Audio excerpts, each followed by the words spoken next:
পাঁচজন জীবন্ত মানুষকে জবাই করে তার উপর স্থাপন করা হয় কালীর প্রতিমা। এটা ভাবলেও কেমন গা শিরশির করে ওঠে। কি নির্মম এক কাহিনী।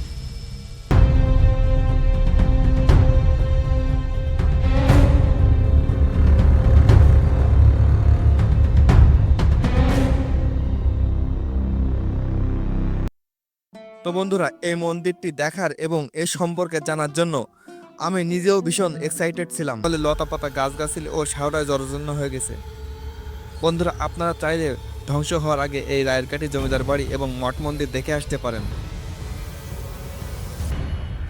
দর্শক, তো আপনারা দেখতে পাচ্ছেন আমরা চলে এসেছি সেই রুদ্রনারায়ণের জমিদার বাড়ি থেকে, যে তার মন্দির ছিল, ঐতিহাসিক মন্দির। আমরা কিন্তু সেই মন্দিরে চলে এসেছি। আপনারা দেখতে পাচ্ছেন মন্দিরের যে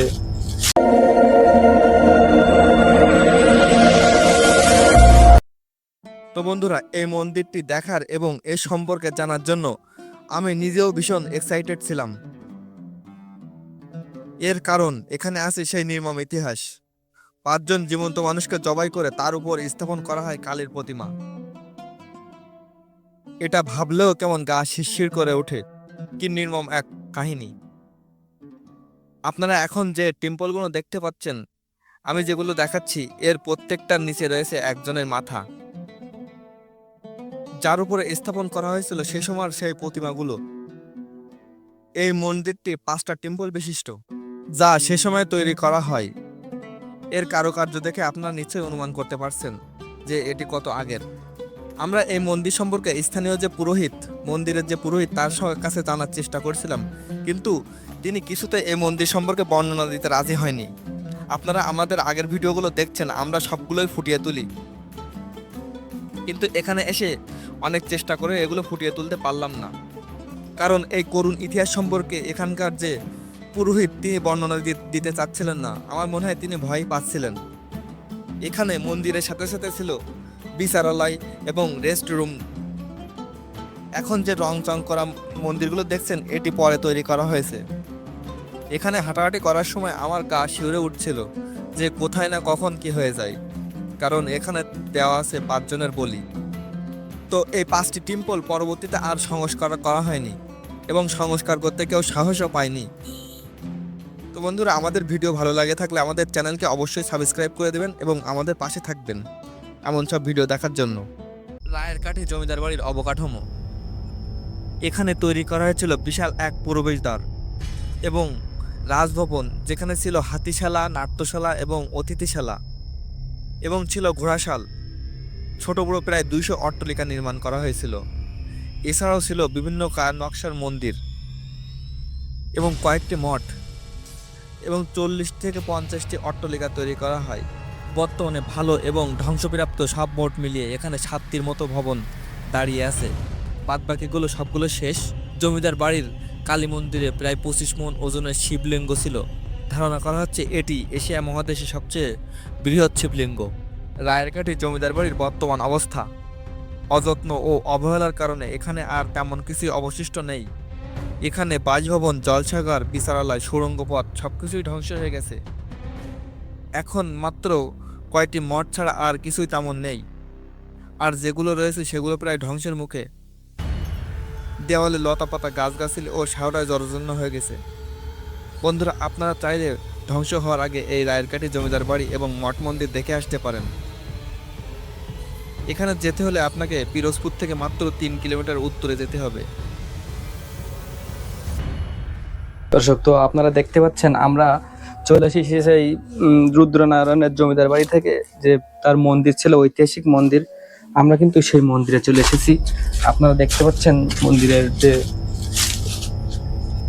বাদবাকি জায়গাগুলো, সেগুলো আপনাদের ঘুরে ঘুরে দেখাবো। এখানে যে পূজার সময় রান্না বান্না হয়, এই যে মন্দিরের বাদবাকি অংশ, এগুলো সবই ভেঙে গেছে। তো আমরা ভেতরে যাওয়ার চেষ্টা করব, দেখবো যে এটার ভেতরে কি অবস্থা।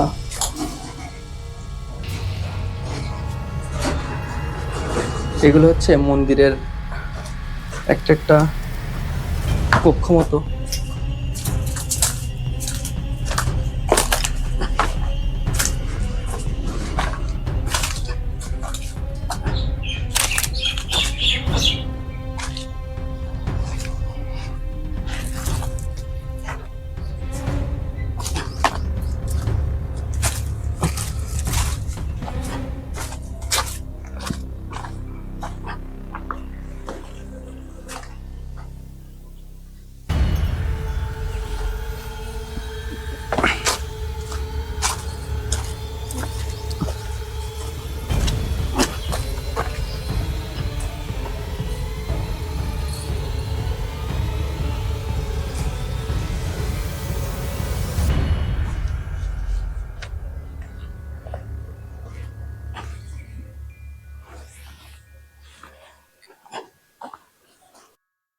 তো বন্ধুরা, এই মন্দিরটি দেখার এবং এর সম্পর্কে জানার জন্য আমি নিজেও ভীষণ এক্সাইটেড ছিলাম।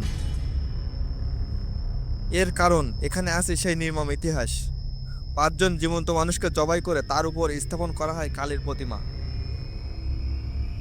এটা ভাবলেও কেমন গা শিরশির করে ওঠে। কি নির্মম এক কাহিনী। আপনারা এখন যে টেম্পলগুলো দেখতে পাচ্ছেন, আমি যেগুলো দেখাচ্ছি, এর প্রত্যেকটার নিচে রয়েছে একজনের মাথা,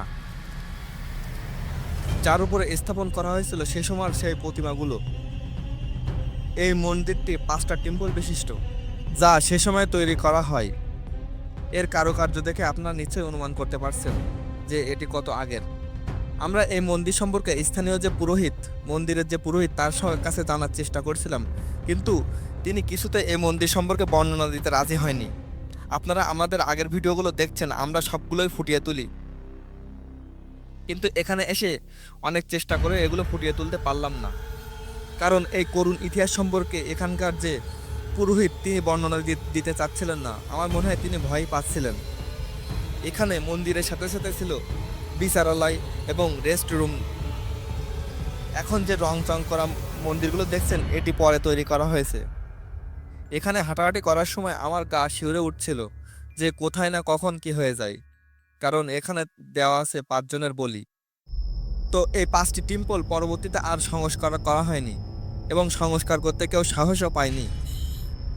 তো বন্ধুরা, আমাদের ভিডিও ভালো লাগে থাকলে আমাদের চ্যানেলকে অবশ্যই সাবস্ক্রাইব করে দেবেন এবং আমাদের পাশে থাকবেন এমন সব ভিডিও দেখার জন্য।